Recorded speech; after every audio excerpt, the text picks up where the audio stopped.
What's happening, guys? Sam Adams here, and welcome to a brand new episode of Caffeinate today for April the 16th of 2019. My name is Samuel Adams, and welcome to today's show. Of course, as always, I do hope this one finds you well, and if you are brand new to the program, this is a daily gaming news podcast in which I bring you the hottest gaming news from around the industry, and today we have some breaking news. You might call it a brand new discovery that, it appears, a sequel to God of War has been teased thanks to a brand new theme that is out now on PS4. And of course, that is a free theme that I will tell you about. But that is our headline story for the day. On top of that, Forza Street is a brand new free-to-play racer for PC and mobile, coming from the guys over there behind the scenes at the Forza franchise. Nintendo's Switch update adds the ability to transfer save data between systems. Square Enix has confirmed that Octopath Traveler is in fact coming to PC relatively soon. Of course, this confirms all of the rumors we've been talking about over the course of the past couple of weeks. Borderlands 2 returns to Steam's top 5 most played games. Superhot VR sells 800,000 units, out-earning the original version of Superhot, which I think is the more notable headline there. On top of that, the Mortal Kombat Trilogy was getting remastered, now is no longer. That sucks. ESRB has listed Age of Empires 2 Definitive Edition, and Capcom has a big announcement coming today, but an anonymous source has confirmed that it is not going to be some kind of collection of classic games, but rather a plug-and-play, which actually is pretty cool. I like those things. But those are our stories for the day. Of course, if you are joining me live in the chat, I appreciate you being here. And this show is hosted 5 days a week, Monday through Friday at 7 a.m. Eastern Time, right here on twitch.tv/TheSamuelAdams. But without further ado, let's go ahead and dive into today's top stories. Ragnarok is coming. New God of War PS4 theme might secretly be teasing a sequel. Does this secret teaser set up a future sequel for the critically acclaimed PS4 exclusive? It very well could. It's God of War Celebration Week, in case you hadn't noticed, as developer Sony Santa Monica celebrates the 1-year anniversary of its classic PS4 exclusive. I call it a classic. It said first class in the article itself, but I think we could all safely call it a classic. So far, the studio has released a thank you video to its fans and a free dynamic theme, as well as several avatars on the PS4, with more on the way to celebrate. But hold up a second. That dynamic theme isn't just another way to deck out your console with more God of War fandom, but contains a secret message that could be teasing what is to come for Kratos and Atreus in the unannounced but definitely in the works sequel. As discovered by eagle-eyed God of War fans on Reddit, a series of Nordic runes can be spotted etched across the boat that Kratos and Atreus are rowing in the theme. Though they're hard to distinguish at first, zooming in and brightening up the image makes it as clear as day as seen below. But what do they mean? And of course, there it is for those watching the video/stream. Clearly a whole bunch of runes circa the era that we experience in God of War. Well, translate the runes into rough English and it says Ragnarok is coming. Oh boy, if you know your Norse mythology, or alternatively have seen Thor Ragnarok, you'll know that this world holds a great deal of importance in the words of gods and men. Excuse me, this word holds a great deal in the importance of gods and men, signaling the end times that essentially wipes out the entire inhabitants of the Nordic universe. There has been a long-running fan theory that both Kratos and Atreus will bring about Ragnarok through their actions in future God of War games, as 2018's title seems to heavily imply that the pair are already on a course for such a calamity. What's more, we've known for a long time that a sequel of God of War is coming. Sony Santa Monica's reboot was a critical and commercial success, while the God of War ending itself already promises much more to come from this new incarnation of a beloved PlayStation icon. So this Easter egg merely seems to tease the new narrative theme of its story, and if I remember correctly, this is something that was also teased in the main game itself, which just leads to more speculation and also more non-confirmed confirmation, as I like to call it. The real question, however, is how long we have to wait for anything more official. The optimists are hoping for Sony Santa Monica to cap off its God of War Celebration Week with a brief tease of something, anything, but it is unlikely we will see God of War 2 before the release of the PlayStation 5 at the earliest. Is it ironic to anyone else we're calling it God of War 2? Is that a thing? Because we're not just going to act like the old games didn't happen, are we? That's okay. But regardless, this is all speculation at this point. However, it is all but confirmed that we are going to be getting a brand new God of War game with a focus on Ragnarok, which of course is a giant end times kind of battle. That is very fitting for the God of War universe. Now, to answer the question of when we are going to be seeing this, this is, as this article suggests, not going to be out any sooner than the next generation of consoles. It is just not going to be that way. There is no reason to release another God of War game in the same vein of 2018's God of War within the time frame between now and the next console cycle. It just doesn't make sense. This could be a console seller whenever the next generation of PlayStation consoles launches. That's what they need to go for here. Now, of course, with that being said, very exciting stuff. I love the Norse mythology setting. God of War 2018 was probably my favorite game of the year. It was just phenomenally done. A gorgeous game that took advantage of the PlayStation hardware to its fullest. I played it on the PlayStation 4 Pro running 1080p at 60 frames per second. It was glorious. Just a life-changing gaming experience. Truly just a pleasure to play. If you have not played it, please go out and find you a copy. It is just so good. But excited to see what the future holds for God of War. And it's also worth noting, some of you might be saying, Sam, couldn't this be Ragnarok DLC? Couldn't this be something that they bring about at the end of the celebration week and say, hey, here's some free DLC for you to enjoy, another realm or something like that? No, he has confirmed, he being Cory Barlog on Twitter, that there is no DLC coming for God of War. This is all completely and totally done. That game is wrapped up, shipped, it is out the door. So anything that is being teased right now is without a doubt being teased in preparation for a sequel coming. So keep that in the back of your mind as more people are talking about this, but very exciting times for those of us that have PlayStation 4s, are fans of PlayStation, and of course, love that new God of War because it is oh so good. And of course, if there is any more information revealed about this brand new tease, I will of course let you guys know on the next episode of Caffeinate. But as for right now, pretty exciting stuff to be included in a free theme. And also, again, free theme. Hey, go out there and get it. Deck out your PS4 with that God of War love. But let's say you are more into mobile racing games, because, I mean, who wouldn't be? So much better than God of War, am I right? I'm not right. Forza Street is a free-to-play racer for PC and mobile, and it will be the first game in the Forza series to hit iOS and Android. And also, I will say, it's out now on, again, PC, just to emphasize that. Microsoft has released a free-to-play Forza game on Windows 10, and it will be available on iOS and Android later this year. As such, Forza Street will be the first entry in the series to hit platforms other than the PC or the Xbox. In Forza Street, which is somewhat retooled version of a game called Miami Street, you can take part in races that last less than a minute or delve into a longer campaign. You'll collect cars as you progress, and there are Xbox Live achievements as well. Microsoft's Turn 10 Studios designed Forza Street with simplified timing-based controls to make it easy to hop into a race wherever you are. You will need to hold down a button or a finger on your phone screen, it would seem, to accelerate and release it to brake. You can tap a second button to activate boost once you've earned them, and it's not the most complex control system in the world, but at least it's one that should make it a cinch to get through a few races while you are taking public transit. For instance, I would also say taking a dump, for instance.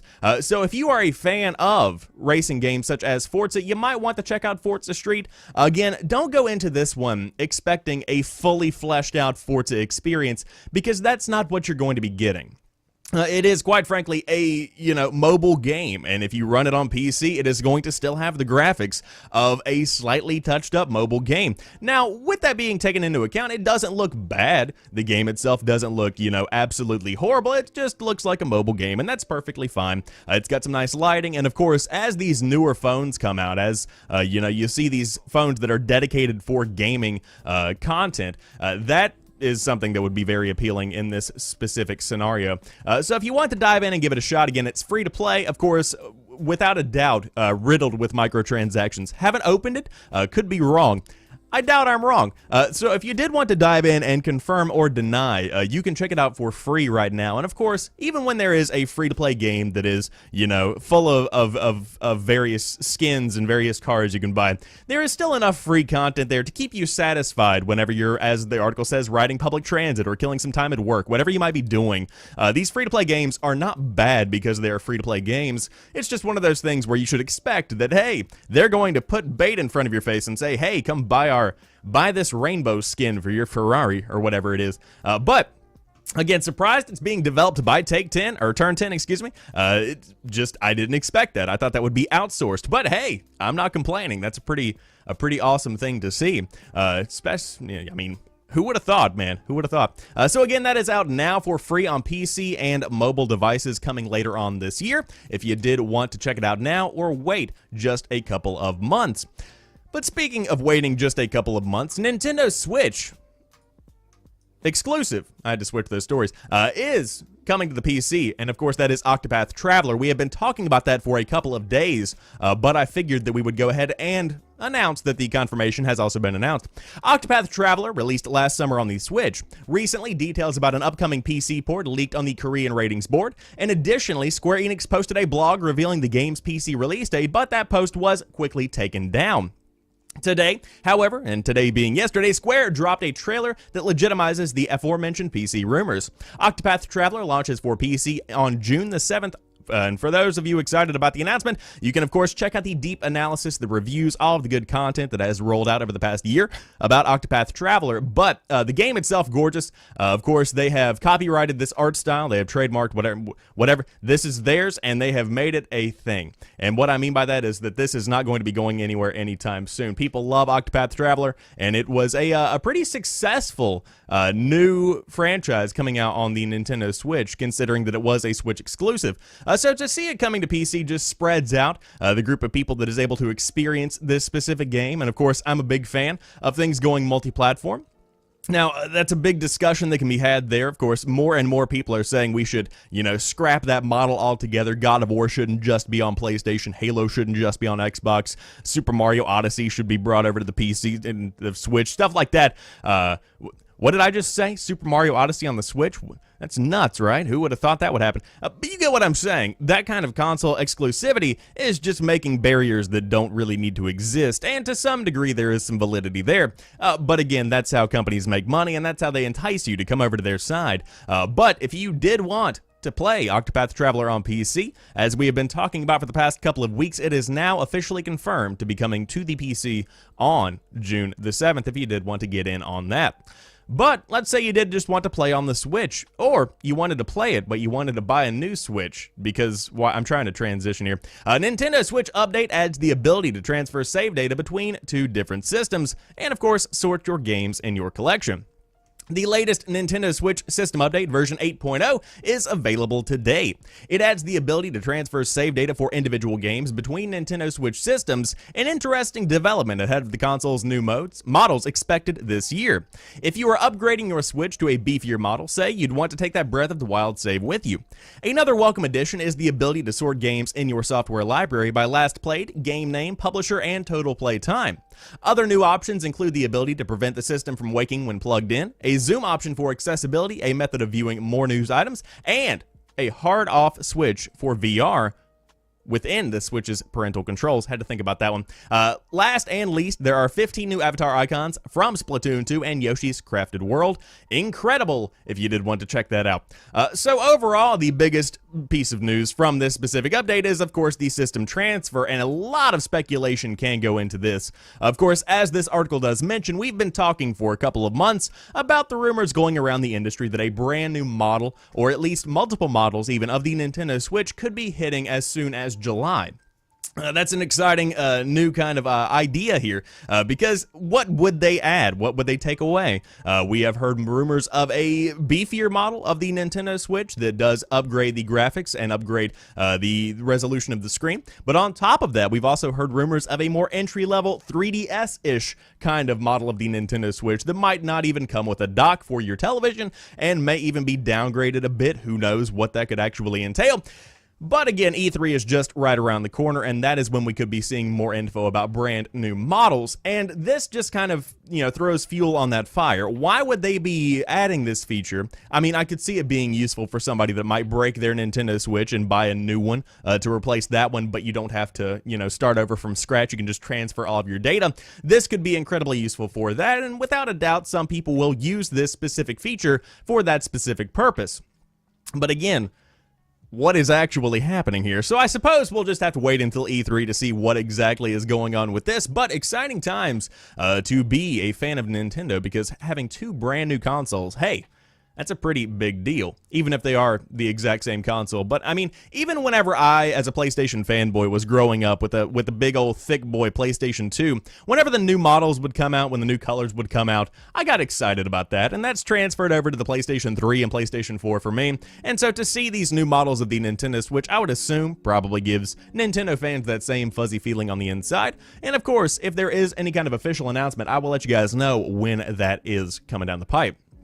But now, we have been talking about Borderlands for quite some time now. Of course, Borderlands 3 announced a couple of weeks back at PAX, and we saw a lot of kind of a community hit back because of the fact that Borderlands 3 is going to be a timed exclusive on PC to the Epic Games Store. But that doesn't seem to have stopped people from going back to play Borderlands 2, because it is back in the Steam's top 5 most played games. When they're not review bombing it, Steam users appear to have rekindled their love for Borderlands 2.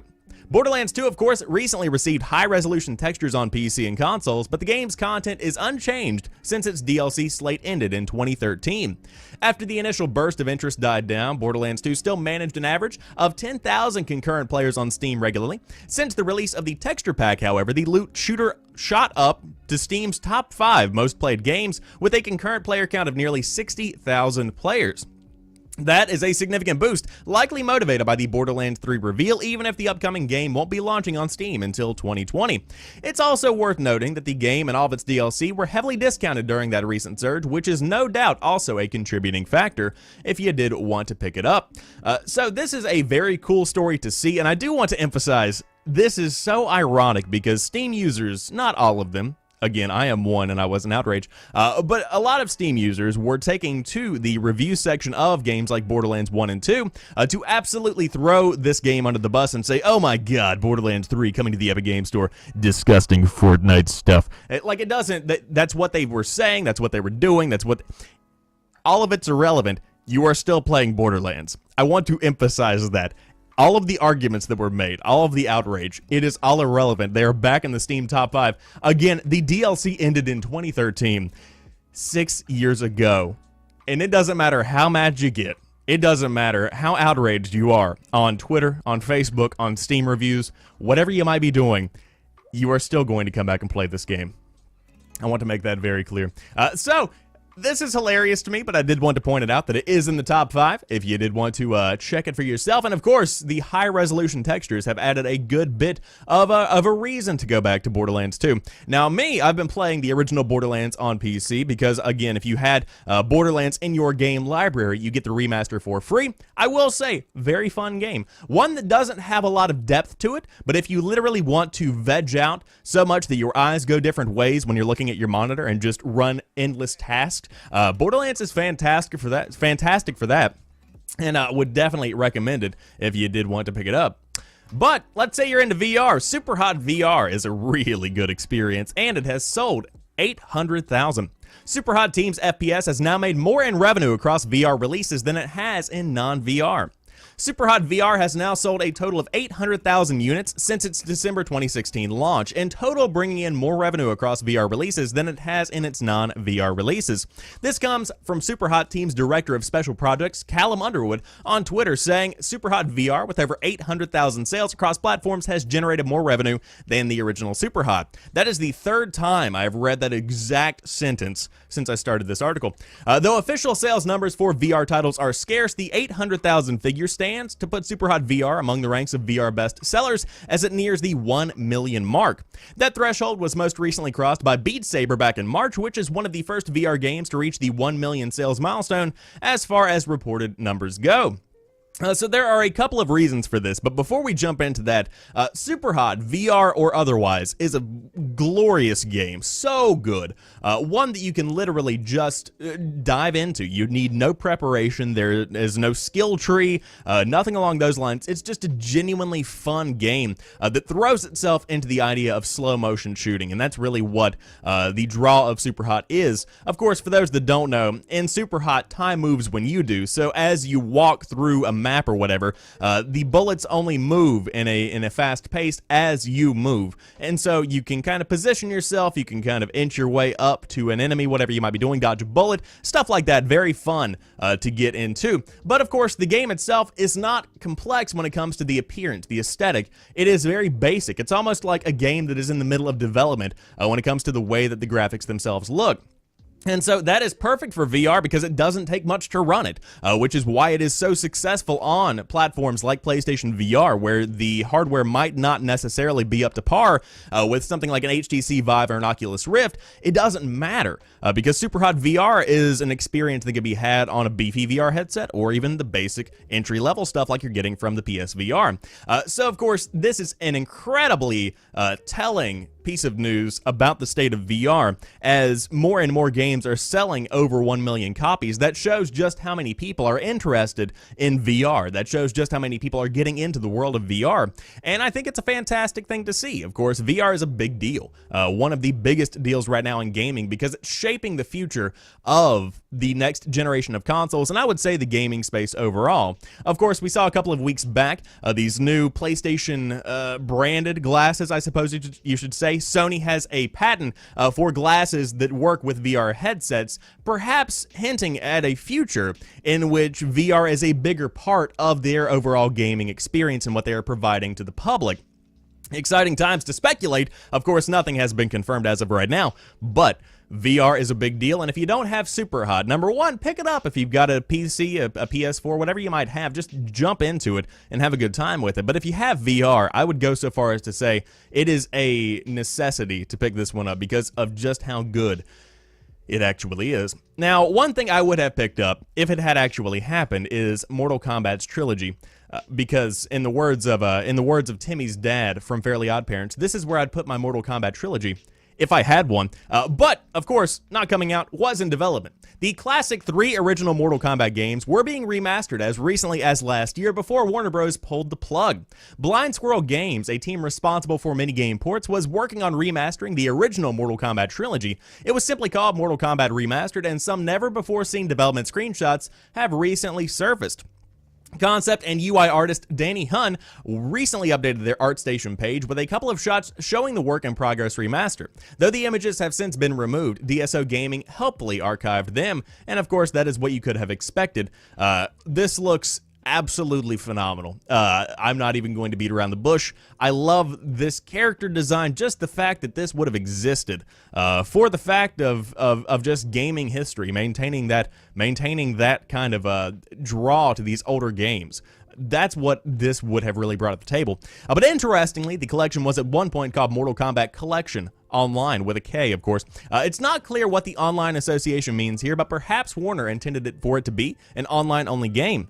One particular mode revealed, called Crypto Mode, was designed to guide new players in by introducing a new way to play the original trilogy. It also appears the remaster featured an XP system that would reward various XP points based on the player's performance. And of course, 11, the brand new Mortal Kombat game, is out April 23rd on PC, PS4, Xbox One, and the Nintendo Switch.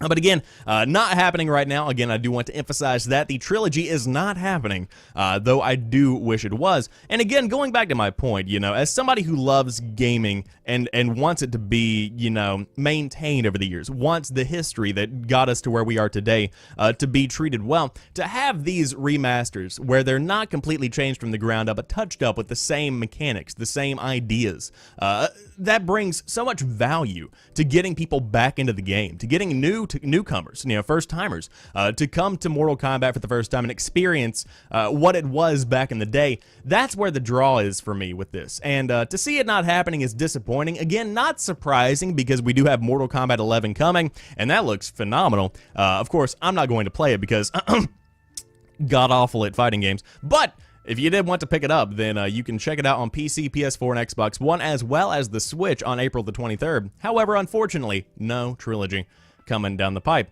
But you could be getting Age of Empires 2 Definitive Edition. Of course, not a fighting game, nothing related to Mortal Kombat, but you might be into that.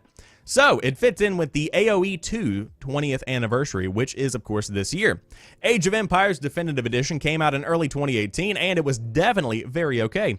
Its shortcomings didn't lie with the remastering, which Fraser said in his 60 out of 100 review at PC Gamer is solid, but with the game at its core, which was overshadowed by its much improved sequel. So the sequel was better than the original in their review. He also theorized that it was likely that the sequel would get a definitive update as well and overshadow the original yet again, and based on a recent ESRB listing, it looks like it could happen relatively soon. Age of Empires 2 Definitive Edition is rated T for teen, for mild blood, mild language, and violence, and players can zoom in on military units while they use swords, bows, and cannons to eliminate enemy forces and structures. Battles are accompanied by weapon clashes, cries of pain, and explosions. Nice. The listing warns some battlefields depict impaled soldiers on spikes, and a handful of cutscenes depict images of soldiers impaled by arrows. One still image sequence shows a large bloodstain on the ground, along with blood splatter on parchment, and the word bastard is heard in the game. So, again, we could go on, but who knows when this could actually come out. However, 2019 is the 20th anniversary, and it could be an announcement that is very much so an impending one. Of course, even as somebody who is not really into strat games, this is a very exciting announcement because of the fact that I love watching Age of Empires, and Age of Empires 2 is, without a doubt, probably one of the more popular strat games that have come out in the past. And of course, one that still has a very large following today. But if you were excited about this, of course, you can pretty much maintain your excitement because, without a doubt, this one is going to be coming down the pipe. And a studio rep declined to comment, so you know, it is what it is. You can't just confirm these things. So when the ESRB lists something, you know it's going to be happening. However, let's talk about something that is going to be happening perhaps soon, perhaps today. Because an announcement is coming later on today, right around 10 a.m. Eastern Time, that Capcom's big announcement is a plug-and-play arcade stick packed with classic games. So we'll start with the original story. Not so long ago, Capcom surprised everyone with its Beat 'em Up bundle, a selection of famous scrolling fighting titles which included Final Fight and Knights of the Realm. Now it would appear that the company is following this collection up with a second compilation, this time focused on a broader range of titles. Capcom has released a trailer which shows a series of arcade titles reflected on the controls of a coin-op cabinet. From the footage, we can make out Darkstalkers, a one-on-one fighter in the same style as Street Fighter II, which is also included in the trailer. There's also Aliens vs. Predator and Pro Gear, two titles that have never seen the light of day outside of arcades, and Gigawing, a shooter which is also ported to the Dreamcast. So, of course, the announcement is coming at 3 p.m. UK time. However, let's go ahead and go up to the update, which is coming to us from Nintendo Life. They say they were tipped off by an anonymous source that Capcom's big reveal, as reported below, is not coming to the Switch because it's not coming to any console. Gasp for air because shock. Instead, it will be a two-player arcade stick packed with classic Capcom arcade games that plugs directly into your television. We have been told that these sticks and buttons will be full-sized affairs, a close match to the interface used on the original arcade cabinets, and they have heard that the unit will be a premium affair with a retail price that could be as high as £200. That's a lot of cash. So we will see if this is in fact what they're going to be going with, but I think there is a market for this. Of course, for those that haven't been following along with the arcade stick, arcade cabinet kind of resurgence that we've seen in the past couple of years, Walmart is now selling these like 3/4 size arcade cabinets that you can buy for a couple $100. They include stuff like Pac-Man and Asteroids and Galaga and all of that good stuff. But there is an incredibly large, surprisingly large, I would say, portion of the gaming population that wants to build an arcade in their home. You know, it's always a dream that a lot of people have had where it's like if you have a garage and you're not using it for anything, to be able to line up, you know, 20 arcade cabinets and have them running down the walls and have a ton of friends over and put some, you know, neon lights or whatever, and then that space carpet that was in bowling alleys and arcades in the 90s. To be able to make that kind of room it's a dream you've got. And so to be able to bring this, you know, something that probably cost around £200 into your home and say, hey, I have all these classic Capcom fighting games that we played back in the 90s in the arcade. That's awesome. To be able to plug it into a giant flat screen, yeah, I'm down for that. Now, of course, will I be paying for this? No. Again, let's reiterate, going back to the Mortal Kombat story, I'm god-awful at fighting games. So, you know, we have to kind of take that into consideration. But very exciting times for those that want to do a DIY arcade, because this could be a big deal. And, of course, I imagine this being a pretty fun little thing to have at parties and whatnot. But we will see what happens today at 10 a.m. Eastern Time, around 3 p.m. UK time. And so that rounds out today's lineup of stories for Caffeinate. Of course, if you are brand new to the show, this is hosted 5 days a week, Monday through Friday at 7 a.m. Eastern Time on twitch.tv/TheSamuelAdams. You can always follow me on Twitter at PrettyChillGuy or subscribe on youtube.com/SamuelAdamsMedia to stay up to date with all of the content that I do pump out. But until tomorrow, you guys have a fantastic rest of your Tuesday. I will talk to you soon, and peace.